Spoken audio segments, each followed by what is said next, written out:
ಅದೇ ದಿನ ಸಂಜೆ 6 ಗಂಟೆಗೆ ವುಮೆನ್ ಇನ್ ಬ್ಲ್ಯಾಕ್ ಕಪ್ಪು ಉಡುಗೆ ಸಮವಸ್ತ್ರದಲ್ಲಿ ಮಹಿಳೆಯರು ಮಹಾವೀರ ಸರ್ಕಲ್ನಿಂದ ಅಂಬೇಡ್ಕರ್ ಭವನದವರೆಗೆ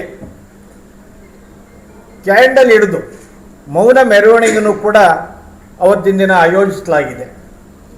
8ನೇ ತಾರೀಕು 9:30 ಗಂಟೆಗೆ ವಿದ್ಯುಕ್ತವಾಗಿ ಕಾರ್ಯಕ್ರಮ ಗೋಷ್ಠಿಗಳು ಪ್ರಾರಂಭವಾಗ್ತವೆ.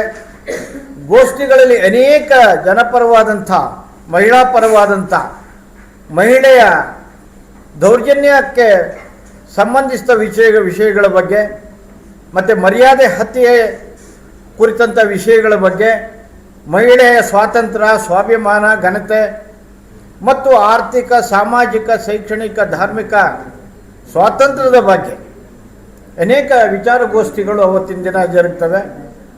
ಇದೇ ಸಂದರ್ಭದಲ್ಲಿ ಹಾಸನದ ಹೆಣ್ಣು ಮಕ್ಕಳ ಮಣ್ಣಿನ ಧ್ವನಿಗಳು ಪುಸ್ತಕನೂ ಕೂಡ ಬಿಡುಗಡೆ ಆಗಲಿದೆ. ಈ ವಿಷಯವನ್ನು ನಾವು ಸಂವಿಧಾನ ಓದು ಅಭಿಯಾನ ಬಳಗ ನನ್ನೆಲ್ಲ ಪತ್ರಿಕಾ ಮಾಧ್ಯಮದ ಮೂಲಕ, ವಿದ್ಯುನ್ಮಾನ ಮೂಲಕ ಈ ಜಿಲ್ಲೆಯ ಜನತೆಗೆ ಮತ್ತೆಲ್ಲ ಪ್ರಗತಿಪರ ಸಂಘಟಕರು ಕೂಡ ಇದರಲ್ಲಿ ಇರೋದ್ರಿಂದ ಮತ್ತೊಮ್ಮೆ ಎಲ್ಲರಿಗೂ ಕೂಡ ಮನವಿಯನ್ನು ಮಾಡಿಕೊಳ್ತಾ, ಈ ಹಿಂದೆ ಹೇಗೆ ಕಾರ್ಯಕ್ರಮವನ್ನು ಯಶಸ್ವಿ ಮಾಡಿ ಅದರ ಕೀರ್ತಿ ತಮಗೆ ಲಭಿಸಿದೆಯೋ ಅದೇ ರೀತಿ ಈ ಕಾರ್ಯಕ್ರಮವನ್ನು ಕೂಡ ಯಶಸ್ವಿಗೊಳಿಸಿಕೊಡಬೇಕು ಅಂತ ತಮ್ಮೆಲ್ಲರನ್ನೂ ಕೂಡ ನಾನು ಈ ಮೂಲಕ ವಿನಮ್ರತೆಯಿಂದ ಮನವಿ ಮಾಡಿಕೊಳ್ತಾ ಇದ್ದೀನಿ. ಧನ್ಯವಾದಗಳು.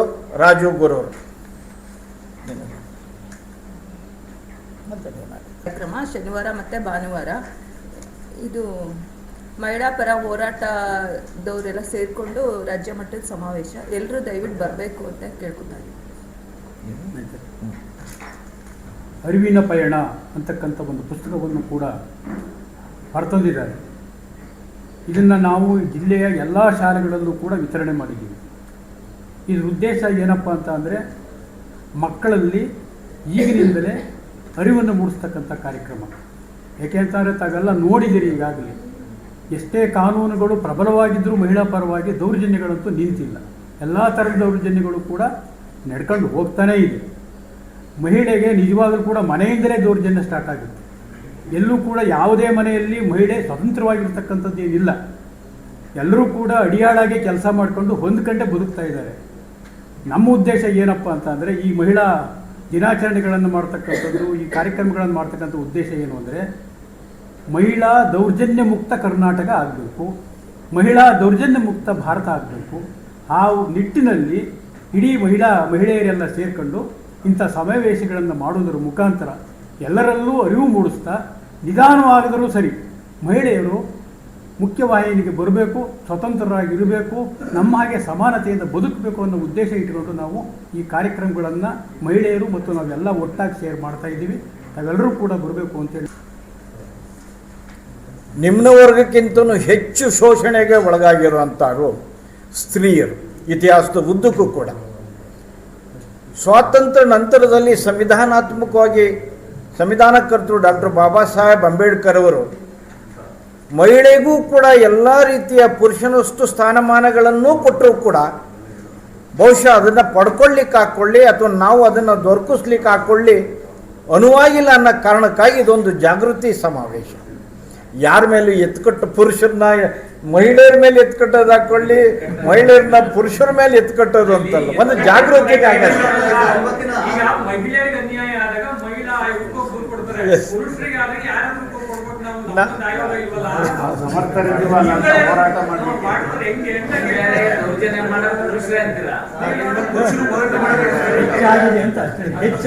ಹೆಚ್ಚಾಗಿದೆ ಮೆಜಾರಿಟಿ ಪುರುಷರ ಆಯೋಗ ಆಗಬೇಕು ಮೆಜಾರಿಟಿ.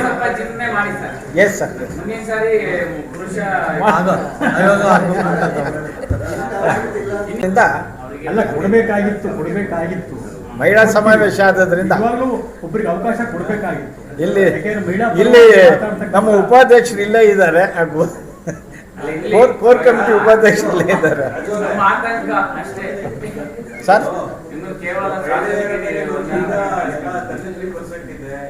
ಯಾವ ಕಚೇರಿಗೆ ಹೋದ್ರು ಮೋರ್ ದನ್ 50% ಮಹಿಳೆಯರನ್ನ ನಾವು ಕಾಣ್ತಾ ಇದ್ದೇವೆ. ದುರಂತ ಅಂದ್ರೆ ಅವರು ಕೂಡ ಪುರುಷರು ಸಮಾನವಾಗಿ ಲಂಚ ತಗೊಳ್ಳುವಂತ ಅಲ್ಲ, ಯಾಕಂತಂದ್ರೆ ಒಂದು ಪುರುಷನ ಮೇಲೆ ದೌರ್ಜನ್ಯ ಆದ್ರೆ ಇಷ್ಟು ಬೆಳೆದಕ್ಕೆ ಬರೋದಿಲ್ಲ, ಮಹಿಳೆಯರ ಮೇಲೆ ಆದ್ರೆ ಮಾತ್ರ ಬೆಳೆದಕ್ಕೆ ಬರುತ್ತೆ. ಅದಕ್ಕೆ ಸಾಕಷ್ಟು ಸಂಘ ಸಂಸ್ಥೆಗಳು ಬರ್ತವೆ.